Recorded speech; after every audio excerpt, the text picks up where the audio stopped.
Abra sua Bíblia comigo em Efésios capítulo 6, a partir do versículo 10. Efésios capítulo 6,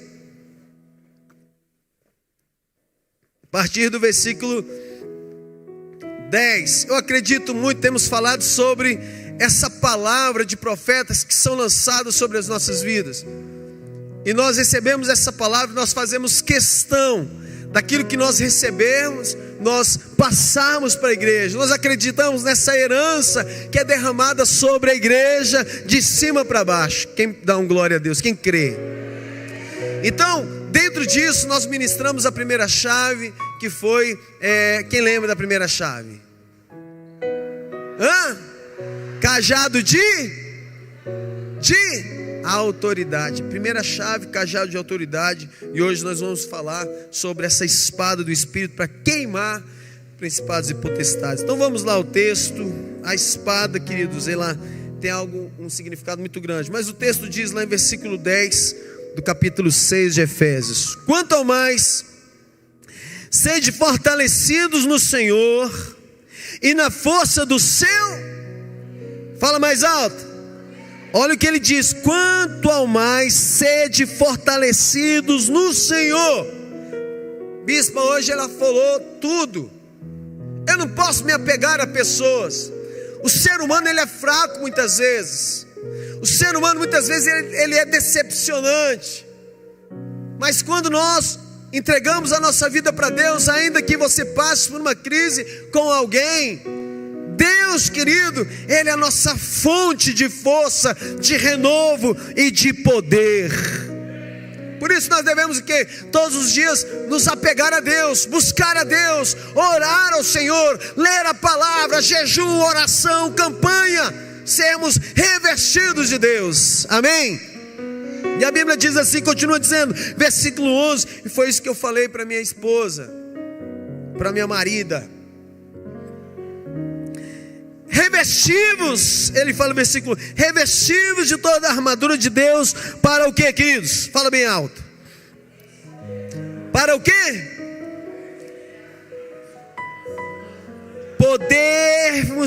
Poderdes ficar firmes contra as ciladas do diabo, que são armadas todos os dias. Pastor, bispo, mas todo dia tem cilada, todo dia tem cilada. Todo dia existe um mal contra a sua vida. Todo dia o inimigo ele vem para querer arrancar a sua fé. Todo dia o inimigo coloca uma seta, um dardo inflamado, a Bíblia diz, o dardo inflamado para arrancar a esperança do seu coração. E hoje eu falei para ela, meu bem, você sabe qual é o original da palavra revestir? Sabe o que esse texto ele vai ser tão cheio agora, quando você entender o original. Revestivos, ele fala revestir. Revestir do original grego vem da palavra chamada enduo, que quer dizer entrar numa roupa. Fala aleluia. Aí eu te pergunto, você sai da sua casa nu? Sai na sua casa pelado? Ninguém. Só que Deus ele faz uma proposta hoje diferente. Fala assim, olha, ao invés de você vestir roupas comuns, se vista da minha armadura. Ele está te dando uma roupa diferente. Quando ele fala revestir, eu falei assim, olha, pega lá no teu guarda-roupa lá. Não é essa aí, não é essa não. Pega essa daqui, todo dia. Não, mas todo dia já vai ficar chato, vai ficar a mesma coisa. Todo dia a mesma roupa.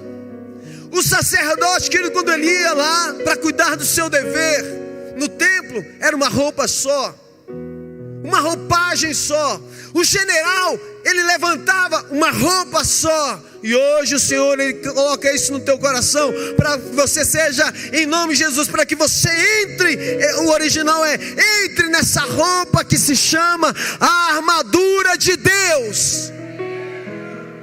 Quando você estiver sem fé, quando você estiver mal, aflito, angustiado, triste, abre o seu guarda-roupa. Hoje eu vou vestir essa roupa, a armadura. Posso ver, glória a Deus. A espada, querido, lá embaixo ele vai falar da espada. Portanto, versículo 13, ele diz assim: Portanto, tomai toda a armadura de Deus para que possais o quê? Resistir o dia mau. Depois de ter vencido tudo, permanecei inabaláveis. Estais, pois, firmes, cingindo-vos com a verdade. Versículo 17. Tomai também o capacete da salvação e a espada do Espírito, que é a... O que é a espada? A espada é a palavra de Deus.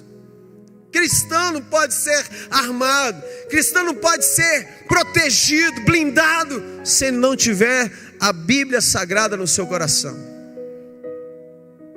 Sabe, se a gente vê aqueles filmes lá, esquisitos de vampiro, aí mostra um alho, mostra um amuleto, mostra uma estaca de madeira. Mas, queridos, isso não existe não. O que vai espantar o mal é você ter a palavra no seu coração. O que vai fazer você se revestir é isso. E a espada do Espírito é a palavra de Deus. Ela faz parte da armadura espiritual que todo cristão deve usar. Todo cristão deve usar. A espada do Espírito é a única arma que ataca eficaz contra o mal. Uma arma de ataque e também uma arma de defesa. Eu preciso defender a minha casa, o diabo está entrando na minha família, então use a espada para defender e também para atacar. Deus querido, Ele nos coloca essa ousadia através da palavra. Você não pode ser um cristão de boca vazia, de boca, sabe, calada, silenciosa. É hora de você se levantar como um valente. Posso vir, glória a Deus? Sim, existe um povo nesse lugar, existe um povo nessa igreja que foi separado para vencer. Um povo que Deus levanta das cinzas. Deus, Ele te levanta. Existe uma unção nessa casa, querido, onde Deus, Ele levanta o pequeno, o fraco, o improvável e ergue para vencer. Porque o que anunciamos é o Evangelho. E dizemos, não, a palavra do Senhor é verdade. Ontem eu falava com a minha esposa, eu dizia para ela assim, meu bem, nunca nós vamos ser coniventes a pecado de ninguém. Nunca. Nós não podemos ser coniventes. Pode ser quem for, o mais bonito, o que tem mais recursos, o milionário. Não interessa. Palavra é palavra, sim, não. Não tenha medo de falar a verdade. Amém. Seja verdadeiro em nome de Jesus Cristo. E um cristão verdadeiro precisa estar sempre apto a fazer o uso da palavra de Deus para se defender dos ataques de Satanás. E o apóstolo Paulo fala da necessidade do cristão em usar a espada do Espírito. Usar a espada do Espírito, que é o que? A palavra de Deus. Ele exorta os cristãos a tomarem a espada do Espírito, que é a palavra de Deus. Mas é importante entender que a espada, querido, do Espírito não é uma espada, um instrumento, uma arma isolada. Ela compõe, existe um conjunto de armas virtuosas que o Senhor nos dá. Mas a espada, querido, ela, sem a espada você perde a batalha. Sem espada você não pode ficar sem espada no dia da batalha. Posso vir, glória a Deus? E aí então nós entramos no texto, quando ele fala lá no capítulo Hebreus. Vamos lá em Hebreus capítulo 4, versículo 12. A espada do Espírito é sem dúvida a arma mais poderosa que existe. Por isso o escritor de Hebreus, ele diz lá no versículo 12 de Hebreus capítulo 4: a palavra de Deus é o quê? É viva e viva. Eu não estou mexendo com algo morto. Morto não faz nada. Mas quando eu pego a palavra, peraí, esse valente aqui está vivo. Eu vou trazer esse guerreiro para andar comigo. Eu vou trazer esse valente para andar comigo. Eu já contei para vocês a história de um amigo meu, que quando eu fazia parte de uma gangue, era a gangue do Zé Biloca, já falei? Quem já ouviu essa história do Zé Biloca aqui? Quem não ouviu a história do Zé Biloca? E o resto, não lembra? Irmãos, uma vez eu estava na escola. Em Brasília tem muitas gangues, né? E a gente crescia, a gente era... quando você participava do gangue, você... Uau! Você era o cara. Então eu falei assim, não, eu preciso entrar numa gangue. E aí entrei em uma das gangues lá, a gangue do Zé Biloca. E esse cara era temido. Pensa num cara ruim. Aí um dia eu estava lá na escola, e aí estava rindo à toa. Aí um cara passou perto de mim e me deu uma banda. Puf! Eu caí. Fiquei sem entender. Peraí, por que estou apanhando? Aí um dia eu estava no recreio assim, na hora do recreio, do lanche. Aí eu fui lá para a rua, olhando lá, estava entristecido, aquele cara que tinha me batido. Aí daqui a pouco eu vejo o Zé Biloca lá de longe. O Zé Biloca, o jeito dele, não, aquele é o Zé, de longe. Porque o Zé, ele andava assim, o boné assim, a calça para baixo, ele andava assim, ó. E eu falei, ali meu pai, o meu guerreiro. Chega o Zé, ele chega, eu grito para ele, Zé, o Zé vem, e aí? Aí ele chega e fala assim, e aí, tá tudo bem, quem tá pegando? Eu falei, tá pegando um negócio, tem um cara ali que me bateu, não sei o que, eu queria que você resolvesse a situação. Ele falou, mostra o cara. Aí eu mostrei, apontei, só foi apontar, ele já chegou assim, mas não falou nada, irmão, ele só chegou batendo. Ele chegou perto, já fez assim, deu um golpe que eu nunca vi na vida, ele fez assim, tum. Mas foi com muita força, então ele bateu na perna, na cabeça. Imagina, você bate desse lado, dá um tapa desse lado e entorta. Só que depois disso, porrada para tudo quanto era lado. Não estou falando para você, querido, amém? Não me agrado disso, não gosto disso, amém? Estou falando para mostrar para você o que é uma pessoa, quando você vê nessa pessoa um aliado. E o nosso aliado é Deus. Então o Zé deu aquela batida, daqui a pouco o Zé sai correndo, porque começaram a chamar a polícia, o Zé sai e some. No outro dia aquela pessoa que tinha me batido, ele passa por mim, eu passo por ele, ele abaixa a cabeça. O cara desse tamanho abaixa a cabeça por um guri. Por quê? Quem está comigo era mais valente. E quem está do nosso lado hoje? E quando você está com Deus, querido, o inimigo te respeita.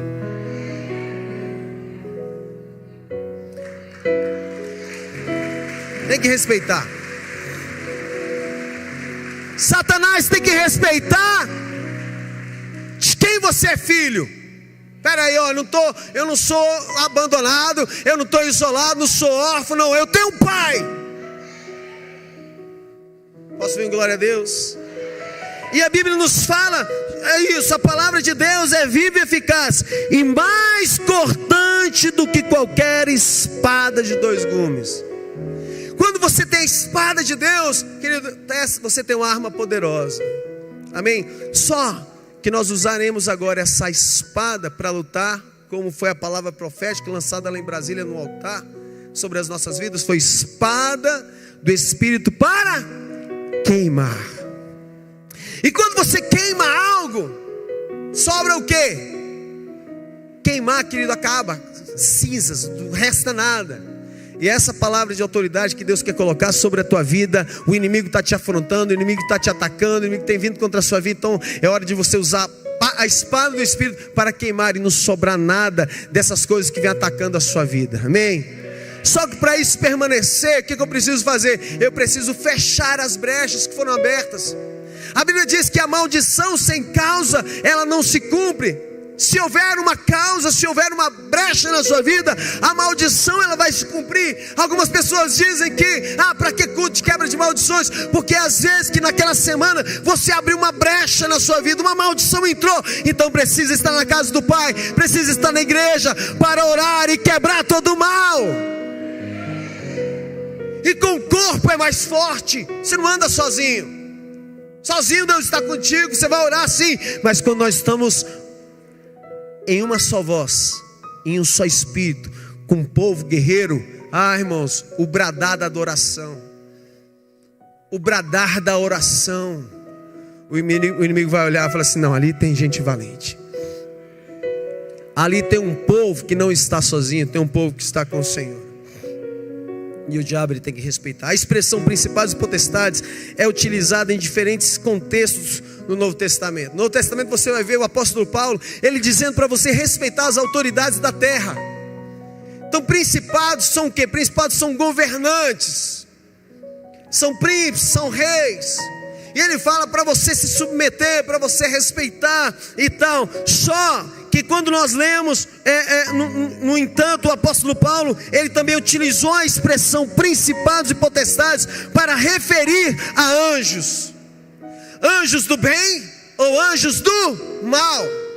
Anjos caídos. Afinal, querido, quando Satanás, ele induz as pessoas, ele faz a cabeça dos outros anjos, uma terça parte de anjos cai do céu, vem para a terra, são demônios. A nossa batalha espiritual, ela está nas regiões celestiais. E quando você vence essa batalha nas regiões celestiais, então o céu é aberto, as bênçãos são liberadas e ela se concretiza na terra, na sua vida. Então precisa aprender a orar. Não é orar contra pessoas, não é amaldiçoando pessoas. Te feriu, te abandonou, te deixou, não interessa. Cuida da sua vida. Tua vida com Deus. Posso ver um glória a Deus aí? Ele fala lá no capítulo 3 de Efésios, capítulo 3, versículo 10: para que pela igreja a multiforme, as diversas formas de sabedoria de Deus se torne conhecida agora dos principados e potestades nos lugares celestiais. O apóstolo Paulo está dizendo assim: olha, anjos, vem agora. Olha aí o que eu estou fazendo. Olha o que eu estou fazendo na igreja. A multiforme sabedoria de Deus, ela está sendo conhecida entre os bons anjos também. Entre todos. Os anjos do Senhor olham para você e está vendo a multiforme sabedoria em tua vida. E os anjos do Senhor te respeitam, porque existe uma autoridade sobre você. Posso vir glória a Deus? Ah não, um anjo é maior do que eu. Não, você é criatura exclusiva do Senhor. Você não é um anjo, você é filho. Amém? Vou te dar mais uma chance. Você não é anjo. Ah, eu gostaria de ser um anjo. Pelo amor de Deus. Você é um filho. Um filho que tem um pai maravilhoso. Queridos, você sabe o que é amar um filho? Quem é pai aqui sabe. Pai, mãe. É uma coisa extraordinária. Ontem eu estava indo pegar minha esposa e minha filha. Alex, pode me pegar? As duas estavam lá no salão. A minha filha, ela me liga no vídeo. E ela, no vídeo, ela toda fazendo lavando o cabelo. Já estava na hora da escovinha. E ela: oi pai. Gente, aquilo rapaz, me emocionou de um jeito que eu falei: eu vou desligar. Desliguei e comecei a chorar. Da sinceridade, do amor. Deus, Ele te ama. Deus, Ele olha para você como um filho. Como se você que é pai, mãe, sabe amar, olha para os seus filhos e ama. Imagine Deus. Você é um filho amado. Mas eu sou um filho rebelde, às vezes eu erro. Tudo bem, mas Ele te ama. É só você criar vergonha na cara, não fazer mais as coisas erradas, e a vida que segue. Fala aleluia. Tem colheita nas coisas ruins que você faz. Não é bagunçado assim também. Não, eu vou pecar, não é só mais uma vez, tal, vou entrar nesse lugar e Deus vai perdoar. Ele vai perdoar, mas virão as consequências. Dá para entender a seriedade? Se fala muito de igreja da graça. Ah não, tudo é assim, não sei o que. Sabe que pode fazer tudo não. Nós não fomos chamados, querido, para trazer vergonha ao Senhor, para envergonhar o reino de Deus. Nós fomos chamados para fazer aquilo dar certo. O que? A minha missão que Deus deu nessa terra. Posso vir glória a Deus? E lá em Efésios, então ele fala no versículo 12: porque a nossa luta não é contra a carne ou sangue, e sim contra os principados e potestades, contra os dominadores deste mundo tenebroso. Existe algo tenebroso nessa terra, que não é um ser humano, que está atrás, talvez usando ele contra você. Então a sua guerra não pode ser contra ele, tem que ser contra o espírito que está atrás. contra o demônio. Aliás, demônio não, agora é um principado, é algo muito pior, muito maior. Só que Deus, Ele te dá a autoridade, Deus, Ele te dá a espada da verdade, a espada do Espírito, para destruir principados e potestades. Ele continua dizendo assim: principados, contra os dominadores deste mundo, contra as forças espirituais do mal, nas regiões celestes. Então não é aqui, a batalha está nas regiões celestiais. Dá para entender? Quem entende, dá um glória a Deus aí. A sua guerra não é aqui, a sua guerra começa aqui, está sendo travada, está tendo um barulho de espadas que se batem, de gritos pela sua vida. E nós precisamos nos levantar. Em Efésios capítulo 6:12, somos alertados que nossa luta, em primeiro lugar, não é contra os homens e que são movidos e dominados pelo pecado, mas contra os principados e potestades. Você olha lá em Colossenses capítulo 2, versículo 15, lá já em Colossenses capítulo 2, versículo, temos a maravilhosa notícia de que nossa vitória está garantida, porque Jesus Cristo despojou os principados e potestades e publicamente os expôs ao desprezo, triunfando sobre esses poderes malignos. Na onde? Na cruz. Cadê o texto? Colossenses 2,15. Olha o que diz lá, Colossenses 2,15. Vamos ver esse texto. O que ele diz? E despojando o quê? Fala alto. Principados e potestades, publicamente os expôs. Espera aí, olha, você mexeu com meu filho, agora eu vou te expor a vergonha. Como? Na cruz. Quando você morre da sua velha natureza, você nasce novamente porque alguém morreu naquela cruz. Então nós precisamos ir para a cruz. Quando eu vou para a cruz, querido, eu estou levando o quê? Eu estou levando a minha humanidade, eu estou levando a minha fraqueza, o meu pecado, eu estou levando para a cruz. Eu vou para a cruz, é hora de eu ir para a cruz agora. A cruz representa o quê? Representa sofrimento, mas representa liberdade, representa cura, representa Jesus. Posso ouvir um glória a Deus? Esse é o segredo, entrar nesse lugar. Ainda em Colossenses 1,16, Paulo escreveu dizendo: em Cristo foram criadas todas as coisas que há nos céus e na terra, visíveis e invisíveis, sejam tronos, sejam dominações, sejam principados, sejam potestades, tudo foi criado por Ele e para Ele. Aqui ele está falando sobre tudo, sobre aquilo que é bom. Deus está olhando para você, não, você é algo bom. Os anjos, existe uma hierarquia angelical. Efésios capítulo 2, versículo 2, ele fala a expressão príncipe da potestade do ar. Em Efésios capítulo 2, versículo 2, ela está aplicada para se referir a Satanás. Em Coríntios 15, 24, Paulo faz menção à profecia messiânica. Em Salmos 110:1, ao enfatizar que a obra da redenção alcançará sua plena realização quando Cristo tiver destruído o quê? Todo principado e toda potestade e poder. E isso aconteceu quando Ele veio, quando Ele morreu. Ele trouxe as chaves da morte e a vitória da igreja consigo. E Ele trouxe isso para as nossas vidas. E quando a gente fala, queridos, de principados, nós estamos falando de uma força forte. Você não pode brincar. E nós, na terça-feira, nós vamos mencionar os 7 principados. São 7 principados. Um deles é Apólios, né? Principado Apólios, ele ataca onde a pessoa? Ele ataca nas finanças. Ele deixa a pessoa miserável, deixa a pessoa refém daquele lugar. Então você precisa trabalhar contra esse principado. Amém? Espera aí, não, você não vai mexer na minha área financeira, você não vai entrar nas minhas finanças. Não, aqui não.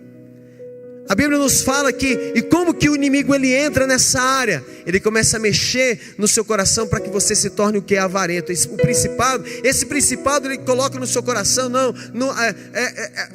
avarento, sabe, a soberba, a altivez. A Bíblia nos fala lá em Provérbios que aquele que dá com generosidade, ele vê a sua riqueza crescer, mas o que retém o que deveria dar, ele é levado à pobreza. E não está falando só sobre dinheiro, ele está falando sobre toda a nossa vida, a nossa entrega, a bondade, as boas ações. Ele também fala do meu dízimo, da minha oferta. Quando a gente retém, querido, são brechas. A vida, nenhum empresário, querido, todo empresário que eu vejo de sucesso, quando eu olho para a vida dele, ele tem a sua parte, ele entrega a sua 10ª parte, de alguma forma ele ajuda a uma instituição. E nós aqui na casa do Senhor, o inimigo, esse principado, ele não pode atingir a casa do justo, aquele que é fiel nesse lugar. Amém, queridos? É assim que se fecha uma das brechas da nossa. Depois nós vamos lá, Asmodeus é um outro principado que vai trabalhar, atacar na vida sexual. Sabe, uma vontade desenfreada de fazer coisas erradas, de sexo ilícito e tal, uma coisa horrível. Principado é algo que você tem que lutar. Os teus olhos, o teu coração. Deus, agora eu me levanto contra esse principado Asmodeus, para não entrar na minha vida, que não entre na minha vida a infidelidade, para trair o meu cônjuge, para entrar nesse lugar, para não ter uma vida lasciva, de prostituição. Amém, irmãos? E é o que tem levado muitas pessoas a se perderem, a prostituição. Vamos nos guardar. Posso dar glória a Deus? Amém? E aí ele vai falar de outros lá, ele vai falar de Nosferatus, que é maldição, traz maldições sobre a sua casa. Então, na terça-feira nós vamos orar. Mas hoje, nós já vamos orar, querido, ungir, no nome de Jesus, cada um para receber o quê? Essa espada no mundo espiritual, essa chave, essa espada do Espírito para queimar esses principados e potestades, em nome de Jesus, amém? Queridos, essa é aquilo que Deus, assim, de uma forma geral, podemos concluir que a expressão principados e potestades, geralmente aplicada no Novo Testamento, para se referir à hierarquia e ao poder que existe entre esses seres espirituais, tanto os bons quanto os maus. Quando você olhar um texto, veja lá o contexto. Veja o contexto. Não pega um texto isolado, estuda a palavra, estuda a Bíblia Sagrada, para você ver essa marca de hierarquia. Anjos, se são anjos do bem ou anjos do mal. Mas Deus, eu quero dizer, Ele envia anjos para lutar, para ministrar também os nossos corações. Amém, amados? Que nós tenhamos essa companhia de anjos bons, de anjos ministradores. Principado não. Esse tipo de outro anjo demônio, você tem que lutar, chamar o arcanjo Miguel, chamar os arcanjos do Senhor para guerrear contra tudo isso que se levanta, principados do mal que se levantam contra a sua casa, contra a sua vida, em nome de Jesus, amém?